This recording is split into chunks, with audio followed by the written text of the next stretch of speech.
안녕하십니까.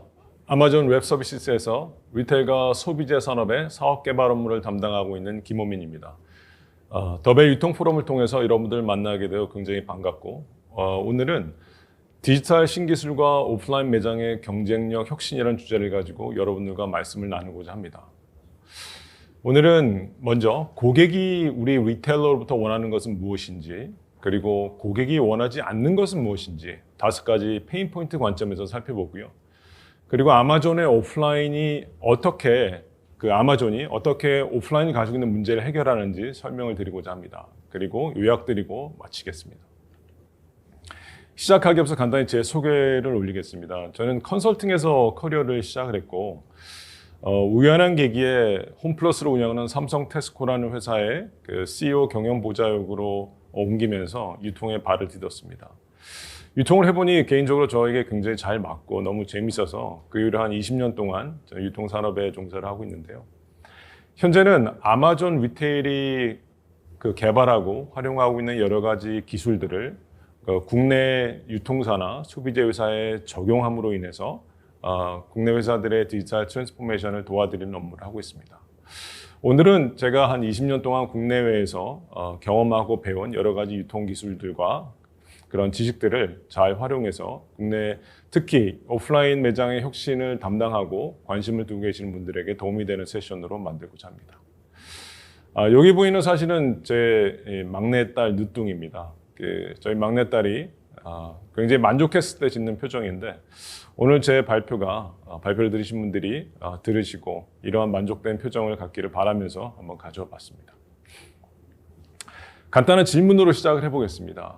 What is going to change in the next 10 years? 10년 뒤에 국내 유통 환경은 어떻게 바뀔까요? 아마존의 창업자이자 회장이었던 제프 베조스 회장이 가장 많이 받는 질문이라고 합니다. 그럴 때 이 제프 회장은 우리 경영자로서 챙겨야 될 질문은 그것보다는 What is not going to change in the next 10 years? 그러니까 10년이 지나도 바뀌지 않는 게 무엇인가를 아는 게 더 중요한 질문이다라고 얘기를 합니다.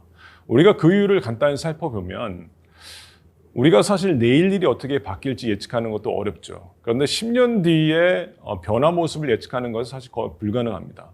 그러나 반대로 우리가 변하지 않는 것을 예측하는 것은 사실 크게 어렵지 않습니다. 그러면 우리 유통 환경에서 10년이 지나도 바뀌지 않는 건 뭐가 있을까요? 바로 우리 고객들이 10년이 지나도 더 많은 상품 구색을 원할 것이라는 거고, 더 저렴한 가격, 그 다음에 더 편리한 서비스를 원한다는 사실입니다.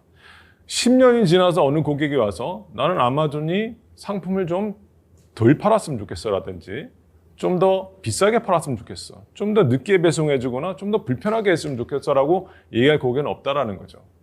사실 이 SPC, Selection, Price, Convenience, 이 세 가지가 아마존이 지속 가능한 성장을 해오고 있는 비결이기도 합니다. 이 세 가지를 아마존이 그로스 플라이휠이라는 이 모델에 적용해서 지속 가능한 성장을 만들어내고 있는데요. 이 아마존의 그로스 플라이휠은 커스터머 익스피리언스, 즉 고객 경험에서 출발을 합니다.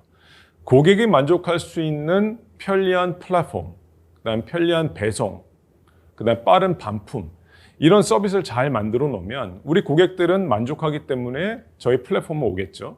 그러면 트래픽이 발생하고 그 트래픽을 보고 브랜드나 제조사나 셀러들이 이제 들어오게 됩니다. 그러면 당연히 상품의 구색이 늘어나겠죠.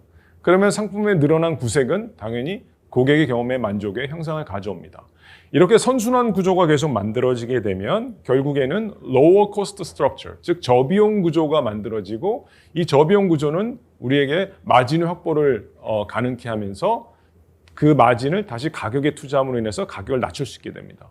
그럼 저렴한 가격을 고객한테 제공할 수 있게 되고, 이는 다시 고객의 만족의 증가로 연결되게 됩니다. 아마존은 이러한 그로스 플라이를 통해서 말씀드린 것처럼 지속 가능한 성장을 만들어내고 있는데요.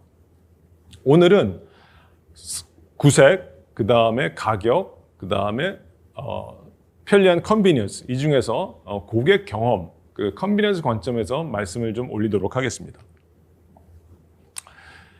이 자료는 이제 캡제민이라는 글로벌 컨설팅 펌에서 글로벌에 있는 우리 이제 오프라인을 사용하는 고객들에게 조사한 내용입니다. 오프라인 매장에 갔을 때 가장 불편한 것이 무엇인가요? 라는 질문을 던졌고 크게 5가지의 페인 포인트를 고객들이 얘기했습니다. 가장 크게 얘기한 것이 계산대 줄 서기가 너무 힘들다. 그다음에 두 번째, 내가 원하는 상품을 살 수 없는 경우가 많다. 뭐 예를 들면 우리가 이제 카레를 해 먹기 위해서 이제 매장에 갔는데 뭐 돼지고기, 감자, 뭐 양파, 당근 다 샀지만 마지막에 내가 원하는 고객이 원하는 카레 가루를 살 수 없는 경우가 많이 생기죠. 이럴 때 굉장히 고객이 불편함을 겪습니다. 그 다음에 내가 원하는 상품을 찾기가 매장에서 쉽지 않습니다. 일반적으로 우리가 대형마트들이 한 2,500평에서 한 3,000평 정도의 매장 면적을 가지고 있는데 이제 그 큰 매장에서 한 6만 개의 상품 종류에서 내가 원하는 상품을 찾는 게 사실 쉬운 일은 아닙니다. 그리고 그 상품을 찾기 위해 결국은 직원을 찾아야 하지만 또 직원 찾는 게 또 보통 어려운 일이 아니죠, 요즘에는. 또 그 상품을 찾더라 하더라도 그 상품이 정말 내가 원하는 상품인지 다른 상품과 비교해서 이제 확인할 수 있는 그런 정보들이 사실 굉장히 부족한 현실입니다. 보시는 사실은 1950년대 미국의 대형마트의 모습입니다. 오프라인 매장의 모습인데요. 보시는 것처럼 고객들이 이제 카트를 들고 계산대 앞에 줄을 서 있죠. 그리고 계산대에는 직원이 유니폼을 입고 이제 포스기 앞에, 계산기 앞에서 이렇게 고객의 계산을 대행해주고 있고, 또 보시면 뭐 5번, 6번, 7번, 8번 이렇게 이제 어느 계산대가 이제 열렸다라는 이제 불이 들어오는 이런 것들이 있고, 또 뒤에 보시면 이제 선반들이 상품들이 쭉 진열되는 모습들이 보이죠. 그리고 오른쪽에는 이제 어머니가 아이 셋을 데리고 이제 철제 카트를 통해서 이제 쇼핑을 하고 있는 그런 모습입니다. 지금 보시는 사진은 2022년 현재 월마트의 모습입니다. 차이가 있을까요? 이게 시간적으로는 70년이 지난 현재인데 보시면 철제 카트 또한 변함이 없이 똑같죠. 근데 우리 오프라인에서는 이 70년 동안 왜 고객들은 동일한 페인 포인트를 지속적으로 가져가고 있을까요? 혁신이 부족했다라고 저는 봅니다. 자, 그럼 지금부터는 아마존이 이러한 오프라인의 고객의 페인 포인트, 그러니까 계산대 줄서기, 결품, 상품 찾기, 직원 찾기, 상품 정보 부족, 이 5가지를 어떻게 해결하고 있는지 사례를 통해서 말씀을 드리도록 하겠습니다. 먼저 아마존이 생각하는 고객의 경험의 혁신 방향성은 디지털 테크놀로지, 즉 뭐 클라우드나 AI, ML, 그다음에 로보틱스, IoT 이런 디지털 트랜스포메이션 테크놀로지를 활용해서 고객의 경험을 올리고 운영 생산성을 높이는 데 동시에 집중하는 것에 방향성을 맞춰야 한다고 얘기를 합니다. 우리가 일반적으로 리테일러들이 뭐 목표를 잡을 때, 핵심 KPI를 잡을 때 보통 매출과 이익을 잡죠. 탑라인과 버텀라인을 잡는데 사실 아마존에서 얘기하는 것은 매출은 고객 경험이 증가되었을 때, 고객 경험이 맞춰졌을 때 따라오는 결과라고 얘기합니다. 따라서 고객 경험이 먼저가 돼야 된다는 거죠. 그래서 이러한 기술을 통해서 고객 경험을 높이고 동시에 우리가 로보틱스나 또 무인화나 이런 걸 통해서 운영의 효율성을 높이는 방향으로 가면 당연히 고객 경험과 함께 매출은 따라올 수 있다고 보는 것이죠. 그래서 아마존에서 이것을 피지컬 전략이라고 보고 있습니다. 피지컬, 즉 물리적인 매장과 그 다음에 디지털 테크놀로지가 접목이 돼서 오프라인을 혁신하는 전략인 거죠. 자, 먼저 계산대 줄서기라는 고객이 가진 가장 큰 페인 포인트를 어떻게 해결했는지 설명을 드리도록 하겠습니다. 먼저 간단히 동영상을 보면서 말씀을 드릴 텐데요. 아마존 고라는 매장이 있습니다. 그러니까 고객이 매장에 들어가서 물건을 짚고 계산 없이 그냥 걸어 나가면 계산이 완료되는 이런 서비스입니다. 4 years ago, we started to wonder, what would shopping look like if you could walk into a store, grab what you want, and just go? What if we could weave the most advanced machine learning, computer vision, and AI into the very fabric of a store, so you never have to wait in line? No lines, no checkouts, no registers. Welcome to Amazon Go. Use the Amazon Go app to enter. Then put away your phone and start shopping. It's really that simple. Take whatever you like. Anything you pick up is automatically added to your virtual cart. If you change your mind about that cupcake, just put it back. Our technology will update your virtual cart automatically. So, how does it work? We use computer vision, deep learning algorithms, and sensor fusion, much like you find in self-driving cars. We call it Just Walk Out technology. Once you've got everything you want, you can just go. When you leave, our Just Walk Out technology adds up your virtual cart and charges your Amazon account. Your receipt is sent straight to the app, and you can keep going. Amazon Go. No lines, no checkout. No, seriously.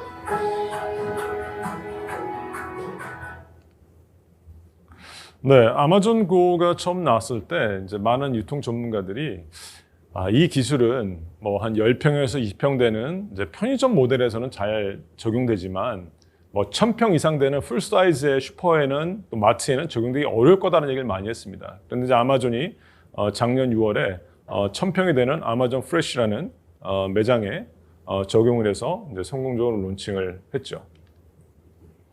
그리고 보시는 사진은 그 야구장, 그 미국 스테디엄에 적용된 그 아마존 고 매장의 모습입니다. 우리가 일반적으로 야구장에 가면 그 이닝과 이닝 사이에 쉬는 시간이 있죠. 그때 이제 고객들이 나와서 보통 뭐 맥주도 사고 과자도 사고 그다음에 이제 다시 이제 자리로 돌아가서 경기를 보는데 요때 그 이 편의점 같은 매장에 줄이 서 있으면 고객들이 이제 구매를 포기합니다. 왜냐하면 그 이닝 시간이 짧기 때문에 경기를 놓칠 수 없기 때문이죠. 근데 이 매장에 아마존 고의 이제 저스트 워크아웃 기술을 집어넣음으로 인해서 바로 매출이 한 30% 이제 향상시킨 그런 결과를 만들어냈습니다. 그러니까 들어가서 줄 쓰는 거 없이 바로 이제 물건 집어서 나갈 수 있기 때문이죠. 사실 우리가 잘 생각해 보면 우리 리테일러들이 이제 매출을 30% 올린다는 건 정말 어려운 일입니다. 그런데 이런 저스트 워크아웃 테크놀로지라는 기술을 하나 넣음으로 인해서 고객의 줄서기를 없앴다라는 그 사실 하나만으로 매출이 이렇게 폭발적으로 성장할 수 있다는 것은 사실 저희가 리테일러 입장에서 한번 주의 깊게 봐야 되는 내용이 아닐까 생각이 됩니다. 다음은 이제 허슨이라는 미국에서 공항에서 편의점을 운영하는 업체의 이제 사진입니다. 우리가 알다시피 이제 미국 같은 경우 이제 국내선의 경우에는 이제 그 비행기 출발 시간 한 30분 정도 일찍 도착해서 이제 체크인하고 바로 비행기를 타고 떠나죠. 그리고 비행기를 타면 뭐 심지어 물이나 샌드위치 이런 거 주질 않죠. 그래서 일반적으로 이제 공항에서 이런 이제 상품을 사서 비행기를 타야 되는데 이때도 마찬가지입니다. 이 편의점에 이제 줄이 서 있으면 비행기 시간이 촉박하기 때문에 구매를 포기하는 경우가 많이 생기죠. 그래서 여기에 이제 아마존 고의 저스트 워크아웃 기술을 이제 집어넣음으로 인해서 이제 매출을 향상시키고 고객 경험을 높이는 이런 사례로 좀 보여지고 있습니다. 그다음에 보시는 사진은 뉴욕에 오픈한 스타벅스입니다. 이제 스타벅스가 저희 아마존 고와 콜라보를 통해서 계산대에 줄 서는 거 없이 스타벅스에 제공하는 여러 샌드위치나 뭐 음료나 이런 상품들을 주문할 수 있도록 만든 서비스고요. 요 사진은 워싱턴 DC에 있는 홀푸드 매장입니다. 여기는 한 700평 정도 되고요. 이건 제가 지난 5월 달에 가서 직접 찍은 사진인데 이 전체 이 매장이 저스트 워크아웃 테크놀로지가 적용되어 있습니다. 다시 말하면 이 큰 매장에서 고객이 카트를 들거나 아니면 뭐 가방을 갖거나 쇼핑백을 가지고 자기가 원하는 상품을 가방이든 카트든 담고 그대로 걸어 나가면 그대로 매장을 떠나면 자동으로 모든 결제가 이루어지는 그런 서비스입니다. 그 다음에 이렇게 매장에 저스트 워크아웃 테크놀로지를 적용하기 힘들 경우에는 이제 이런 기술들을 카트에 집약해서 카트가 그 아마존고 매장과 같은 계산대 줄서기를 없애는 경험을 제공할 수도 있습니다. 간단한 동영상으로 한번 설명드려 보겠습니다. 네, 고객이 이제 체크인을 하죠. QR코드로. 그러면 뭐 하이 홈인 이런 식으로 이제 제가 체크인했다는 걸 인지합니다. 그리고 이제 쇼핑을 하죠. 카트에 담죠. 네. 그러면 끝이 납니다. 네, 이러고 이제 걸어 나가서 차에다 물건 싣고 떠나면 쇼핑이 마무리되는 이제 그런 서비스입니다. 그 다음에 보시는 사진은 이제 아마존 원입니다. 아마존 원은 신용카드나 스마트폰 없이 손바닥으로 결제를 자동화하는 서비스인데요. 보시는 것처럼 저 디바이스 밑에 신용카드를 이렇게 넣을 수 있는 슬롯이 하나 있습니다. 거기에 신용카드를 넣고 그 위에 이제 손바닥을 올리면 제 손바닥에 있는 정맥 정보와 신용카드 정보가 매핑이 되면서 그 다음 번부터는 손바닥만 있으면 결제를 완료할 수 있는 이런 서비스입니다. 이게 이제 그 개발의 히스토리를 잠깐 살펴보면 우리가 이제 홍채도 있고 안면 인식도 있고 그다음에 지문도 있습니다. 그런데 왜 손바닥이었을까 생각해 보면 요즘에 이제 많은 고객들이 이제 스마트폰을 꺼내서 이렇게 이제 결제를 하죠. 근데 이 행위와 손바닥을 이렇게 건네는 행위가 굉장히 유사하다라고 합니다. 그래서 우리가 고객들이 어떤 새로운 서비스를 받아들일 때 고객이 이전에 하던 행동의 연장풍산 해석을 만들 때 굉장히 높은 이 반응률과 높은 그 수용률을 보이기 때문에 이제 손바닥을 했다는 얘기가 있습니다. 그래서 이 손바닥의 이제 정맥 정보라는 것은 이 혈액의 움직임에 따라서 사람마다 고유한 패턴을 갖고 있기 때문에 사실 이걸 이제 복제하기가 굉장히 어렵다라고 합니다. 그래서 이거는 이제 제가 그 시애틀에 출장을 갔을 때 직접 이 서비스를 활용했던 모습인데요. 제가 간단히 한번 동영상으로 보여드리겠습니다. 지금 다 아마존 월에 사진이 되겠습니다. 자, 지금 이제 처음 사인업 과정을 한번 해보겠습니다. 그리고 신용카드를 넣고 자, 제 손을 올리면 스캔됐다고 나오고요. 오른손을 올리려고 합니다. 스캔되고요. 네, 이 과정이 제가 제발 한 15초 정도 걸리고요. 이제 15초를 투자해서 제 손바닥을 한번 인식시키고 나면 그 다음부터는 보시는 사진처럼 아마존이 운영하고 있는 이제 모든 매장에서 이제 손바닥으로 결제를 할 수 있게 되죠. 그러니까 사실 굉장히 편리합니다. 뭐 지갑을 꺼내거나 스마트폰에서 어떤 그 앱을 액티베이트하거나 이런 과정 없이 그냥 주문을 하고 이제 손바닥 얹으면 되는 그런 서비스죠. 이게 이제 언택트 환경에서도 굉장히 그 유용한 서비스로 이제 각광을 받았고요. 지금 미국에서는 굉장히 빠른 그 추세로 성장을 하고 있습니다. 그다음 두 번째로 이제 결품 품절의 이슈가 있습니다. 우리가 이제 이 포캐스팅, 즉 수요 예측을 한다는 것은 사실은 이제 일반적으로 전문가들이 신의 영역이라고 얘기하죠. 그러니까 그만큼 우리가 예측의 정확도를 높이는 게 어려운데요. 우리가 수요보다 과소하게 예측을 하게 되면 이제 결품의 이슈가 생기죠.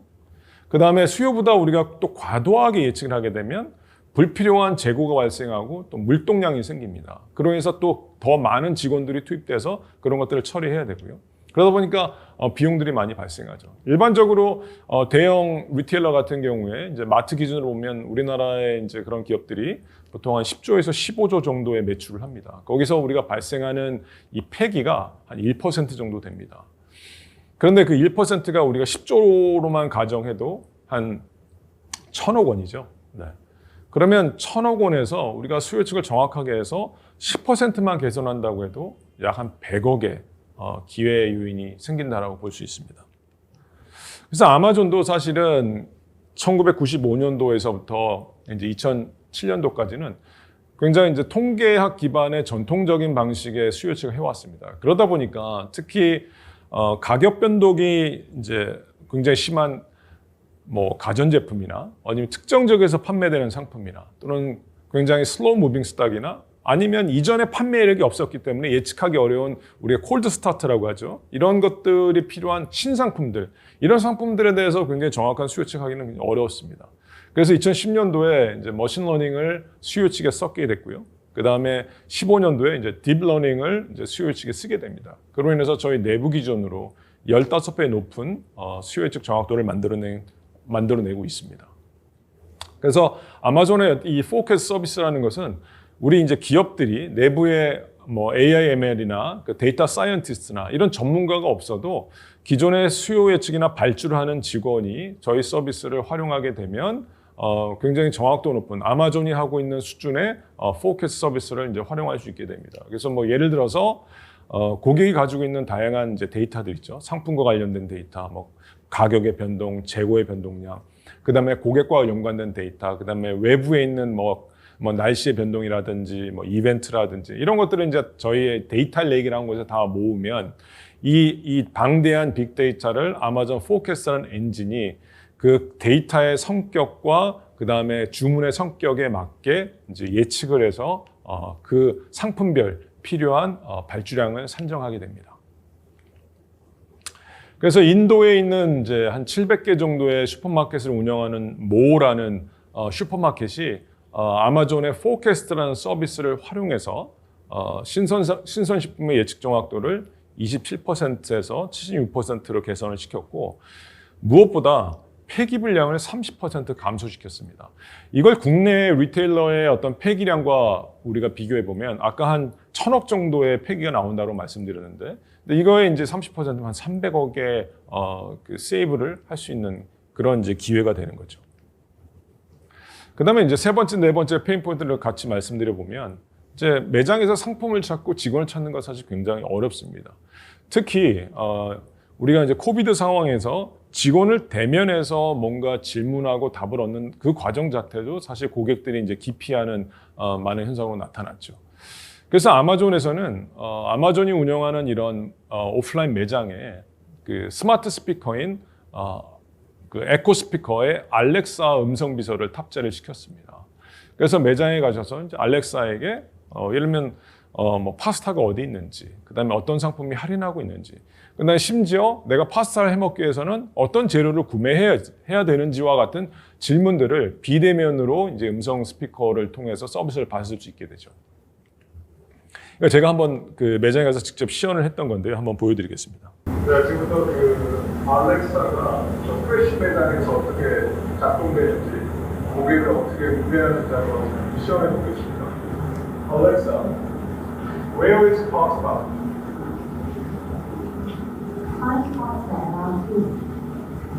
자, 파스타가 아일 2에 있다고 합니다. 아일 2에 가서 찾아보겠습니다. 네, 이제 이런 식으로 이제 음성으로 비대면으로 이제 직원이 매장에서 해야 될 일을 이제 알렉사로 대체하게 되는 이런 이제 그 장점이 있는 거고요. 제가 이제 과거에 그 홈플러스 대형마트를 이제 점장을 했었을 때, 사실 이제 매장에서 가장 큰 페인 포인트 중에 하나가 이제 고객들이 이제 직원에게 뭔가 물어보고 싶고 상품을 찾고 싶은데 이제 그런 직원을 대면하기 굉장히 힘든 거죠. 네, 그래서 이제 항상 저희들 직원을 교육시킬 때나 직원과 함께 이제 고객 서비스를 할 때 어려움이 많았는데, 이제 이런 서비스를 통해서 이제 그런 어려움들을 이제 굉장히 효과적으로 해소할 수 있게 되었습니다. 그다음에 요거는 그 나이키가 저희 AWS와 함께 만든 서비스입니다. 그래서 나이키 앱인데요. 이 나이키 앱인데 평상시에는 고객이 사용할 수 있는 이제 이커머스 앱입니다. 그런데 이 앱을 가지고 고객이 매장에 들어서면 이제 매장에 들어섰다는 것을 우리가 이제 지오펜스라는 기술로 인지하게 됩니다. 그러면 그 고객이 가진 그 앱이 매장용 앱으로 전환이 됩니다. 자동으로. 그러면 매장용 앱은 매장에서 내가 원하는 상품을 이렇게 스캔하면 그 스캔된 상품을 그 직원이 가져다 주거나, 아니면 내가 스캔하고 거기서 바로 주문을 하거나, 또 그 상품에 대해서 상품적으로 확인하거나, 그 다음에 뭐 버추얼 트라이온이라고 해서 그 상품을 실제로 VR 같은 기능으로 실제로 이제 신어보거나, 이제 이런 기능들을 제공하는 서비스입니다. 이제 이걸 통해서 우리가 이제 직원이나 또 다른 이제 그 채널을 통해서 고객에게 줄 수 없는 상품 정보들을 제공할 수 있게 되는 거죠. 그 다음에 끝으로 이제 상품 정보 부족입니다. 아마존에서는 이제 대시카트라고 아까 보여드렸던 이 스마트 카트를 통해서 우리가 고객과 대면해서 상품을 설명할 수 없기 때문에 이 스크린을 통해서 상품의 이제 다양한 정보들을 고객이 이제 대신 제공을 하죠. 그래서 심지어 여기서는 고객이 과거에 주문했던 그 주문 이력을 이제 분석해서 고객에게 필요한, 고객이 구매할 수 있는 연관 상품을 제안하거나 또 프로모션 상품을 제안하거나 그리고 고객이 그 이제 쇼핑할 수 있는 그 쇼핑 리스트를 제안하거나 이제 이런 그 기능들을 제공을 하고 있습니다.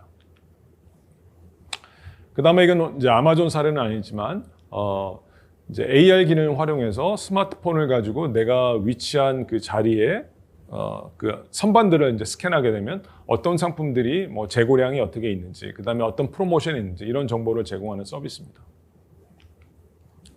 그래서 이런 것들을 통해서 이제 아마존에서 오프라인에서 아까 말씀드렸던 그런 5가지 고객 경험들을 혁신을 하고 있고 굉장히 빠른 그 확산을 보이고 있습니다. 지금 보여드리려고 하는 동영상은 최근에 LA 지역에 아마존이 오픈한 그 의류 매장입니다. 여기서도 앞서 말씀드린 그 유사한 고객의 이제 페인 포인트를 해결하는 관점으로 한번 보시면 좋겠습니다.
우리가 이제 그 의류 매장에 가면 고객들이 얘기하는 가장 큰 이제 불편함, 페인 포인트는 사실은 내가 원하는 옷들을 챙겨서 그 피팅룸에 가서 이제 갈아입고 그 다음에 그걸 다시 벗어서 이제 구매하는 이 일련의 과정들이 굉장히 불편하다고 합니다. 우리 아마 이런 경험도 있을 겁니다. 내가 원하는 상품들을 한 3개 골랐지만 그 피팅룸에서 입어보고 그것도 챙겨올 걸 이라는 생각을 많이 하신 적 있을 거고요. 그 다음에 구매하고 돌아가셨을 때 그 상품도 구매할 걸 이런 생각들을 아마 많이 했었던 경험이 있을 겁니다. 그래서 아마존 스타일은 이제 그러한 페인 포인트를 해결하기 위해서 만든 서비스죠. 그러니까 고객이 매장에 입점해서 원하는 상품을 스마트폰으로 QR 스캔을 하면 직원이 그 스캔된 상품을 미리 고객이 그 들어갈 피팅룸에 미리 가져다 놓는 그런 서비스입니다. 그리고 그 고객 입어보는 과정에서 실제 그 자리에서 주문 결제를 할 수도 있고 그 다음에 예약을 할 수도 있고요. 그 다음에 다른 상품을 요청할 수도 있게 됩니다. 그러면 옷을 갈아입는 과정에서 다시 매장 밖으로 나오지 않아도 직원이 추가로 원하는 상품들을 가져다 드리고 고객은 또 입어볼 수 있게 되는 그런 서비스죠. 이 서비스가 저는 이런 관점에서도 생각해 볼 수 있다고 생각됩니다. 우리가 일반적으로 온라인에서는 고객이 어떤 상품을 클릭했고 어떤 상품을 장바구니에 담았고 그 다음에 얼마나 그 플랫폼에 머물렀고라는 일련의 과정들이 사실 다 데이터로 로그로 남아서 그걸 분석할 수 있게 됩니다. 그런데 우리 오프라인에서는 고객이 얼마나 매장에 머물렀는지 그 다음에 몇 명이 왔는지 그 다음에 어떤 상품에 관심을 보였고 어떤 상품을 다시 내려놨는지 이런 것들을 사실은 우리가 알기는 현재로서는 어렵습니다. 그런 트래킹하기가 어렵죠. 직원이 따라다니면서 기록하지 않는 한은 사실은 불가능한데 이런 아마존 스타일과 같은 서비스를 통하면 고객이 매장에 언제 들어왔는지 어떤 상품을 원해서 클릭을 했는지 그 다음에 그 상품을 다시 돌려놨는지 구매를 했는지 이런 이제 일련의 과정들을 다 저희가 이제 데이터로 활용할 수 있게 되죠. 그러면 예를 들면 우리가 이런 시나리오를 써볼 수 있겠죠. 고객이 들어와서 어떤 상품을 스캔했고 입어봤지만 구매를 하지 않았어요. 그러면 우리는 그 고객이 그 특정 상품을 구매하고자 하는 구매 의도가 있었다라고 우리는 확인할 수 있게 됩니다. 그러면 그 상품에 대한 우리가 광고나 또는 프로모션을 통해서 구매 전환율을 만들어낼 수 있는 기회를 우리가 얻을 수 있겠죠.